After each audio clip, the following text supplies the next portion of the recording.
Olá pessoal, nós faremos agora alguns comentários sobre a prova discursiva do Prof. História, exame realizado em 2025 para a turma de 2026. Prova discursiva, trabalho e ensino de história.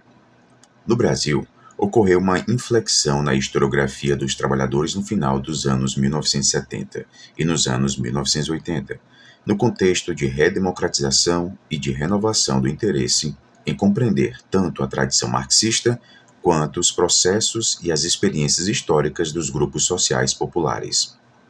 Sob influxo dos debates sobre os excluídos da história na historiografia francesa e da noção de experiência na formação das classes sociais, se intensificaram as investigações sobre a escravidão, a industrialização, o cotidiano urbano-rural e as lutas políticas dos trabalhadores em várias formas associativas.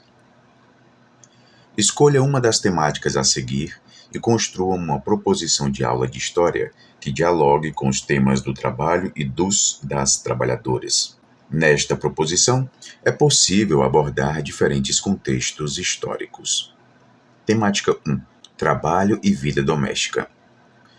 Lei que regulamenta direitos de trabalhadores domésticos completa 10 anos.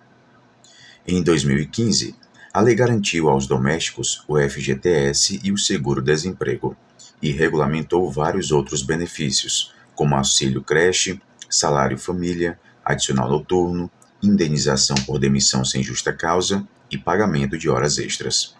A empregada doméstica Maria Eliane Silva, de 58 anos, lembrou que o cenário sem direitos trabalhistas era muito diferente.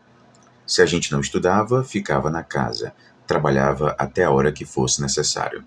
Tipo, depois das 7, você servia jantar, você fazia uma coisa, você fazia outra, e a gente acaba que vai mexendo em algo e quando dá fé, o tempo já passou. E tudo sem receber nada além do salário combinado, disse ela. 2. Trabalho doméstico de cuidado não remunerado. No Brasil, o fato de ser mulher acrescenta em média 10 horas semanais no trabalho doméstico e de cuidado não remunerado em relação aos homens. Em 2022, as mulheres despenderam semanalmente 21 horas e 36 minutos e os homens 11 horas e 48 minutos neste trabalho. A divisão desigual do trabalho doméstico e de cuidados entre mulheres e homens pode variar de acordo com fatores como idade, nível de escolaridade e renda. Cabe ressaltar a expressiva heterogeneidade entre as mulheres no tempo dedicado a estas atividades. Já entre os homens, não há diferenças gritantes. Todos se dedicam muito pouco ao trabalho doméstico e de cuidados. Brasil 2022. Tempo de trabalho doméstico não pago em horas semanais. Bem, pessoal, pelo que nós vimos aqui, o trabalho doméstico é uma forma de trabalho essencial para que a vida aconteça, né?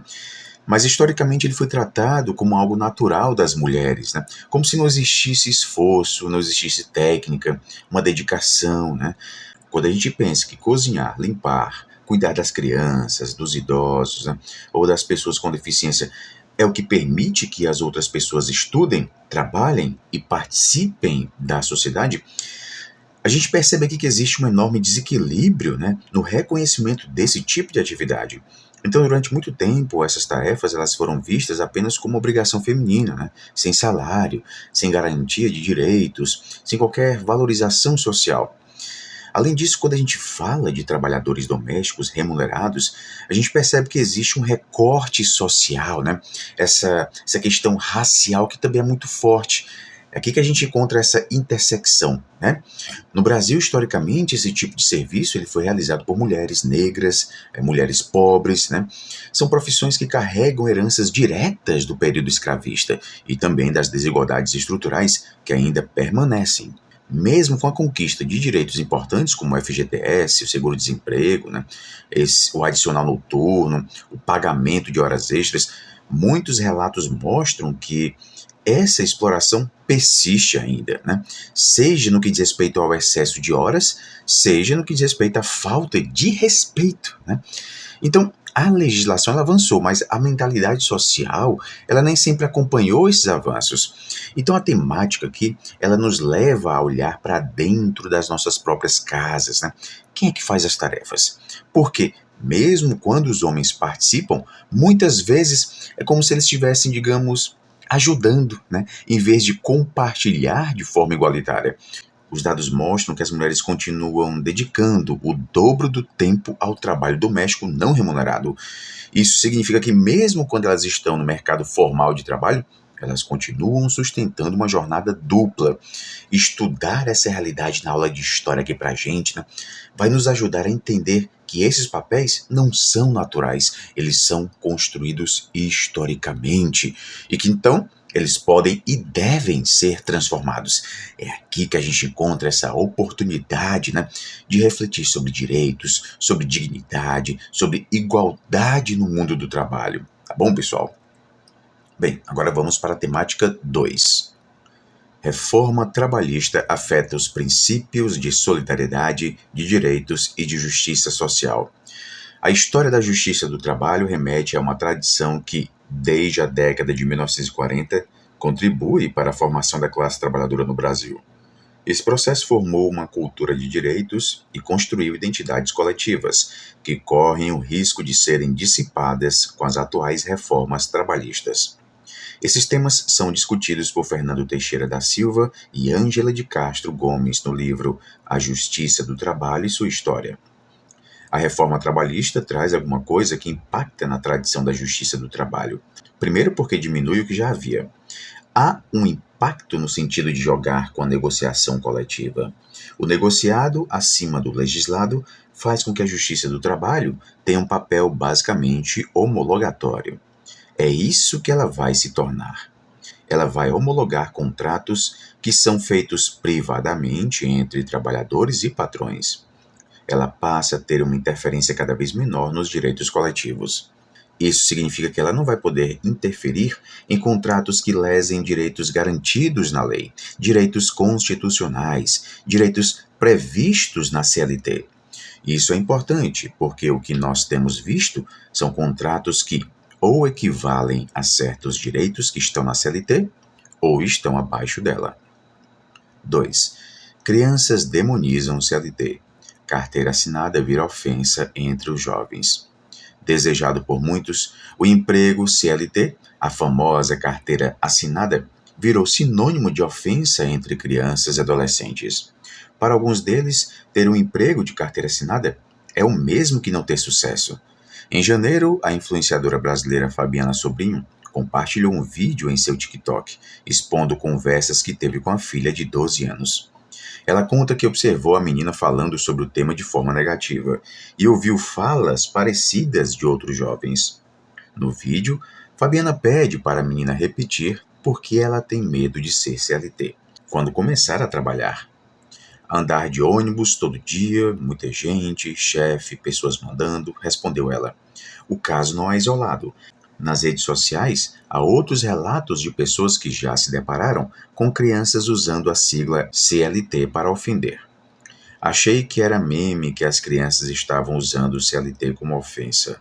Mas hoje na escola, em que eu sou AT, acompanhante terapêutico, simplesmente as crianças amedrontando o outro, falando que se ele não calasse a boca, ia virar CLT, disse uma pessoa no X. Outra pessoa, que dá aulas para adolescentes, tem relato parecido. Vocês não têm noção da quantidade de crianças demonizando ser CLT. Vários alunos meus, sexto, sétimo ano, demonizando ser CLT. Aí eu pergunto, o que é CLT? Eles dizem apenas que é trabalhar e receber pouco. Bem, pessoal, quando a gente fala aqui de trabalho, né, e direitos humanos, a gente está falando aqui de uma história das lutas que garantiram a milhares de pessoas o que hoje nós entendemos como direitos básicos. Jornada de trabalho, as férias, o salário mínimo, né, a carteira assinada, o sindicato, a proteção contra a demissão injusta. Nada disso surgiu de forma espontânea, né, ou por vontade dos empregadores. Foram conquistas históricas construídas com mobilização, com greves, com enfrentamentos, né? Com essa organização coletiva. Por isso, estudar trabalho na história é ao mesmo tempo estudar democracia, é estudar cidadania, os conflitos que moldaram a sociedade brasileira. Ao longo do tempo, esses direitos eles foram sofrendo avanços e também retrocessos, né? Uma justiça do trabalho que já nasceu com o papel de proteger os trabalhadores, agora está enfrentando essas reformulações que estão enfraquecendo a sua atuação, né? E transferindo cada vez mais a negociação diretamente para o trabalhador. E ele acaba ficando isolado, né? Ele se isola frente ao seu empregador. Além disso, cresce entre os mais jovens essa visão que a gente vê aqui no texto, né, distorcida e até mesmo pejorativa sobre o trabalho com carteira assinada, como se os direitos significassem menos liberdade. Esse fenômeno ele ajuda a perceber como os valores que sustentam os direitos humanos podem ser questionados ou mesmo esvaziados quando a lógica individualista se sobrepõe ao ideal de solidariedade e justiça social. Então, discutir essa temática em sala de aula acaba convidando o nosso aluno, né, para que ele possa refletir sobre o que significa ter direitos e por que eles precisam ser preservados e fortalecidos. Quem é que vai perder quando os direitos trabalhistas forem atacados, né? Quem é que ganha quando a justiça deixa de intervir em favor de quem está em posição de maior vulnerabilidade? Como o passado das lutas operárias ajuda a compreender os dilemas atuais dos trabalhadores no Brasil? Quando a gente responde essas perguntas, né, a gente proporciona aos nossos alunos esse entendimento de que os direitos humanos não são um luxo, são mecanismos coletivos que garantem dignidade e que o mundo do trabalho, hoje, ontem, né, é um espaço central onde essa dignidade é disputada. Tá bom, pessoal?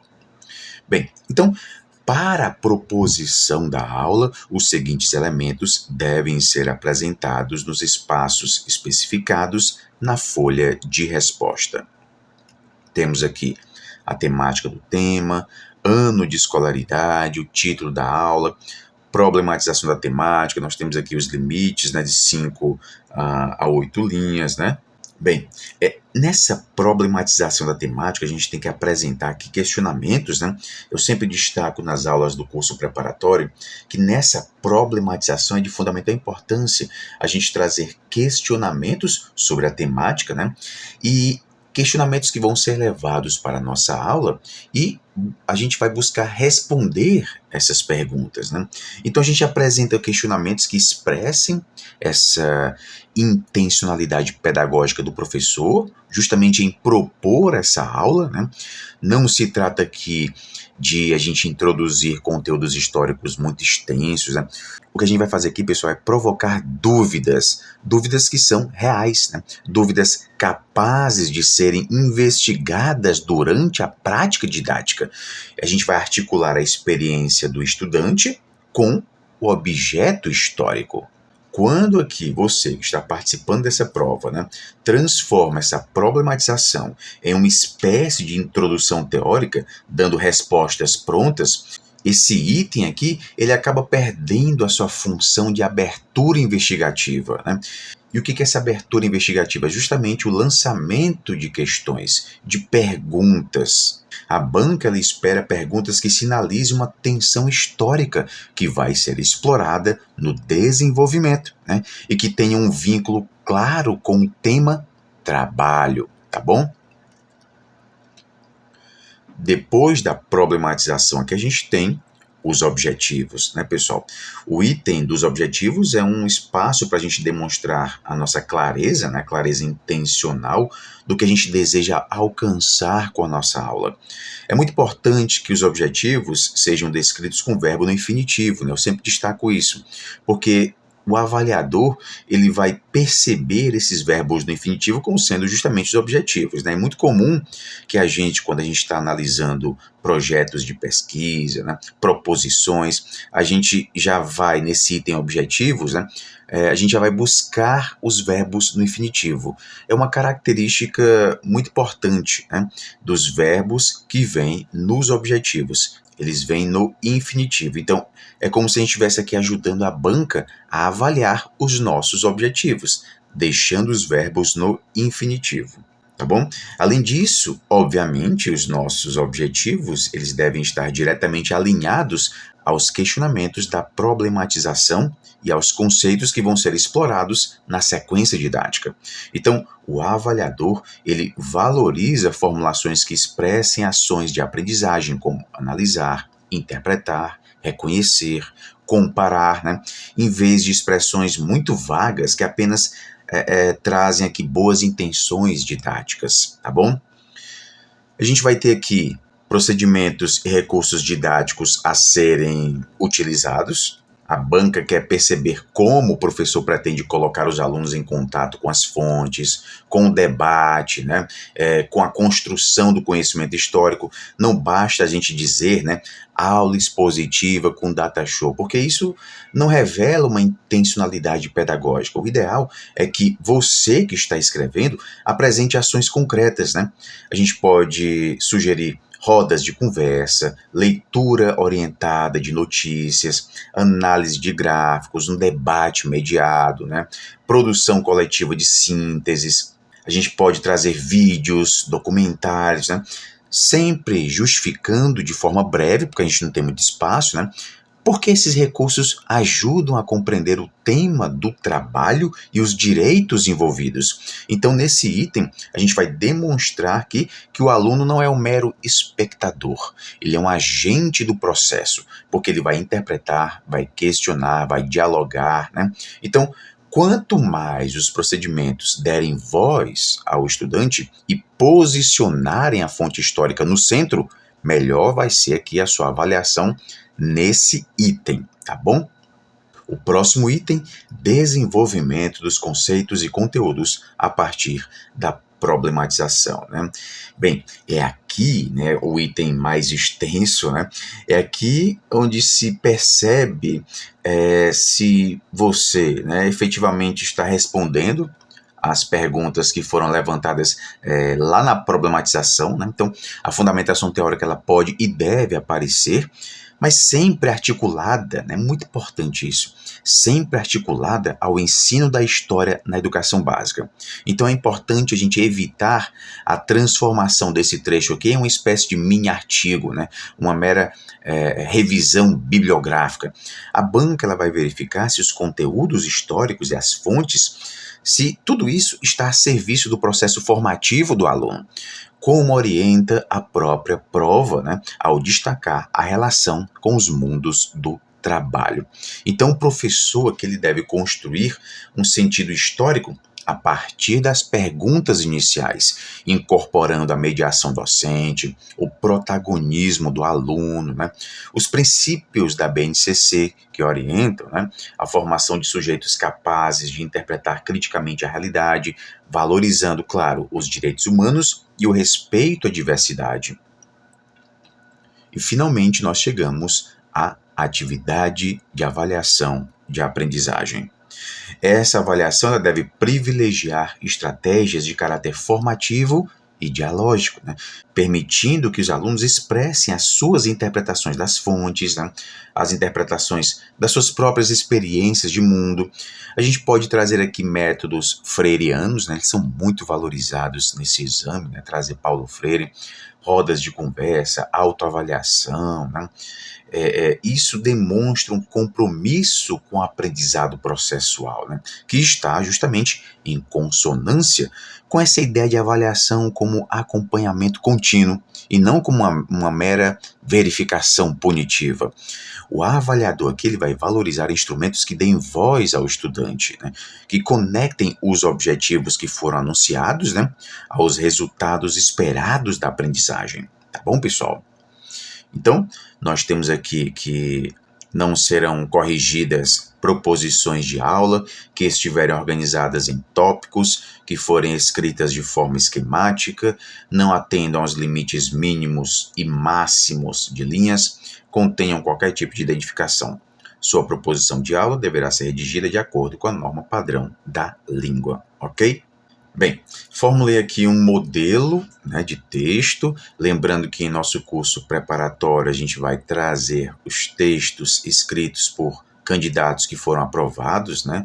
Então, obviamente, depois de todo o processo seletivo, nós vamos ter alguns espelhos, né, da prova discursiva de candidatos que foram aprovados e vamos analisar estes textos. Enquanto isso, a gente vai trazer um modelo, né, considerando tudo aquilo que nós falamos até agora, tá bom?